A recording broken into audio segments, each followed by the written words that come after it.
Assalamualaikum warahmatullahi wabarakatuh. Saya akan sambung dengan the limb formation and component of the lymphatic system. Okey, saya sedikit nak buat ulang kaji sedikit. Okey. Bahawa sekarang ini di dalam intercellular space terdapat tissue fluid. Okey. Yang mana tissue fluid yang yang terbentuk di dalam intercellular space, oksigen dan nutrien dah masuk, diffuse masuk dalam sel sebab sel memerlukan. And in the same time, simultaneously, the excretory products seperti CO2, carbon dioxide, akan memasuki ke dalam ruangan intercellular space. Okey, apa yang berlaku kepada cecair yang terdapat di dalam intercellular space ini? Adakah dia kekal di dalam kawasan ini? Dia tidak kekal. Sebanyak 85%. Okey. Dia will be diffused back. Okay, will be diffused back. Alright. Dan baki lagi 15% dia akan diffuse masuk ke dalam di dalam bahagian yang dinamakan sebagai lymphatic capillary. Dinamakan sebagai lymphatic capillary. Okey, bagaimana keadaan ini boleh berlaku? Okey. Semasa proses pembentukan tissue fluid, alright, sebahagian cecair yang ada dalam blood capillaries dah memasuki kawasan intercellular. Dan cecair ataupun blood plasma yang mengalir dalam blood capillaries, apabila tiba di bahagian hujung venule ini, dia akan menjadi more hypertonic ataupun dia menjadi larutan hypertonic berbanding dengan tisu fluid ni. Okey. So dalam ini dia dah jadi hypertonic. Hypertonic. Okey, compare to tissue fluid yang terdapat di dalam intercellular.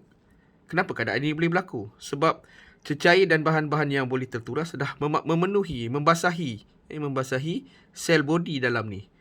So for sure water molecule yang ada dalam ni dia consist of high water molecule.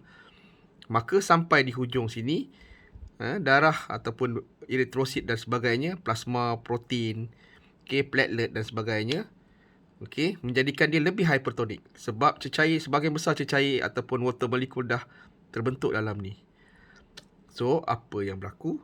Yang seterusnya, selain daripada hypertonic, di bahagian hujung ini juga dia punya blood pressure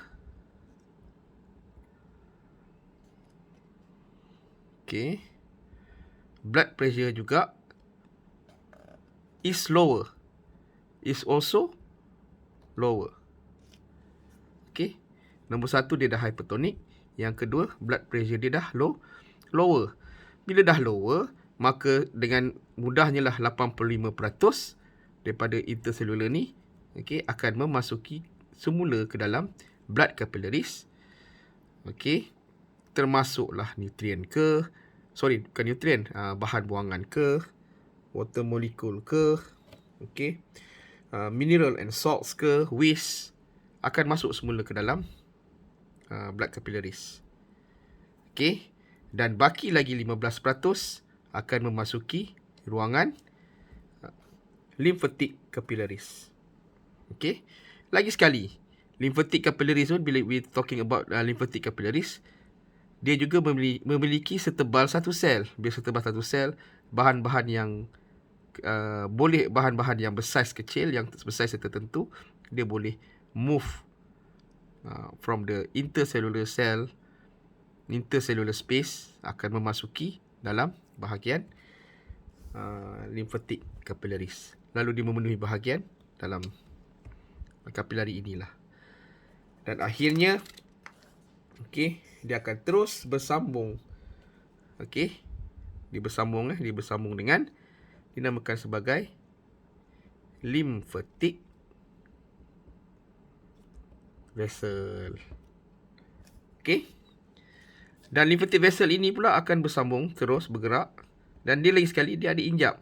dari injap, yang mengelakkan daripada cecair dalam limfatik ini, limfatik fluid ni patah balik kelak masuk ke dalam ni.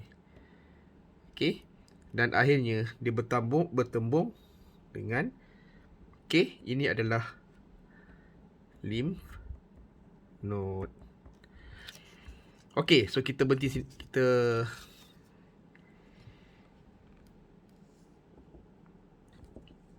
Saya ulang lagi sekali. Alright. Apabila cecair tisu fluid yang memasuki ruangan limfatik capillaris ni, dia akan mengalir terus pergi kepada limfatik vessel, dan dalam limfatik vessel ada injap yang mengelakkan daripada dia jatuh semula ke dalam ini. Dan kita perlu ingat, cecair yang berada dalam blood capillaris, ia dinamakan sebagai blood ataupun blood tissue, darah. Dan sekiranya cecair yang diffuse to the cell body, the fluid dah bukan lagi jadi darah, dia dinamakan sebagai tissue fluid.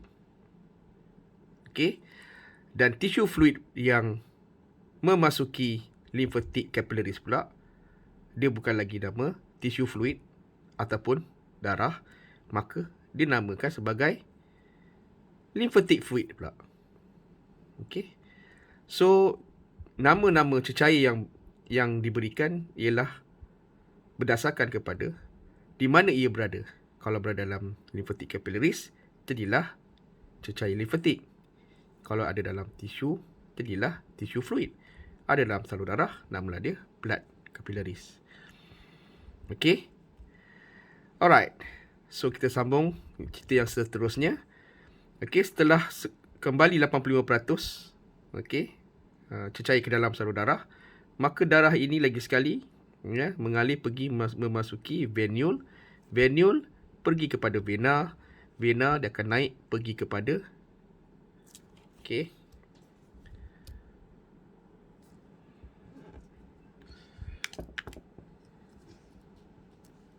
alright.